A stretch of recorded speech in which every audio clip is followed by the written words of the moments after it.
Evet arkadaşlar, şöyle bir sıkıntımız var. Bu bizim bir arkadaşımızın anakartı. Yalnız start almıyor. Şimdi buralarda bir MOSFET'lerde bir sıkıntı olabilir. Çıkın. Direkt verme gibi bir şeyimiz olabilir ama bunlarda bir sıkıntı var. Şuradan ateş atıyor. Herhangi bir kuzey köprüsüyle güney köprüsüne bir bakmaya çalışıyorum ama çözemiyoruz. Şurada böyle bir sıkıntı var ama olmuyor. Evet. Evet.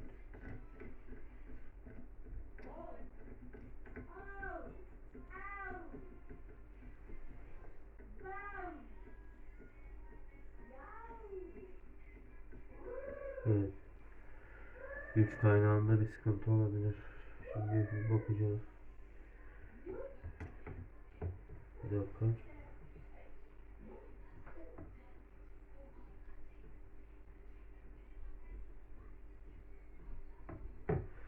Evet.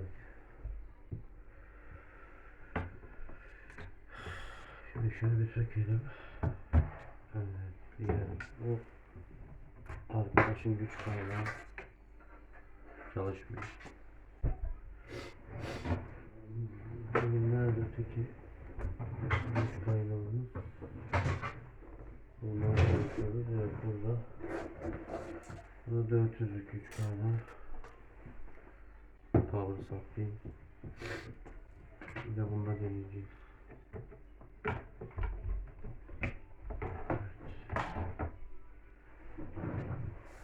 Şimdi bakalım. Kalkmışlar şu. Geldi. Şimdi güç kaynağını takalım.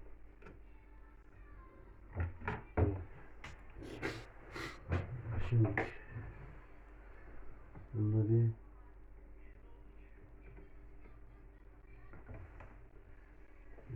açık.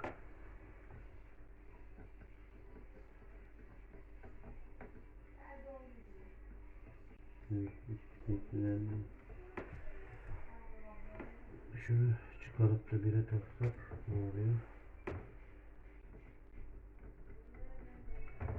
Anakart çöp. İşlemcide de bir sıkıntı var. Herhangi bir nerede bu? Bulamadım ya.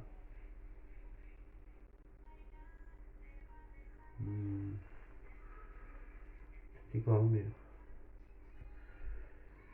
Şunları da kondaktörleri değiştirdim ama gene de bir sıkıntı var. Bunda bir sıkıntı var. Ama ne var bilmiyorum. Tabii bak şu şunları söküp de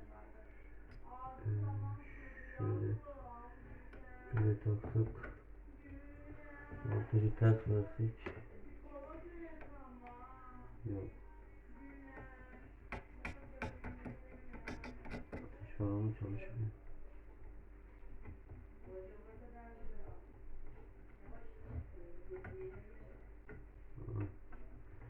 Serkan bunu mahvetmiş abi.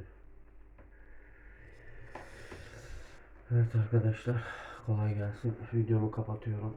Kendinize iyi bakın. Anakartınız bozulursa çöpe atınız.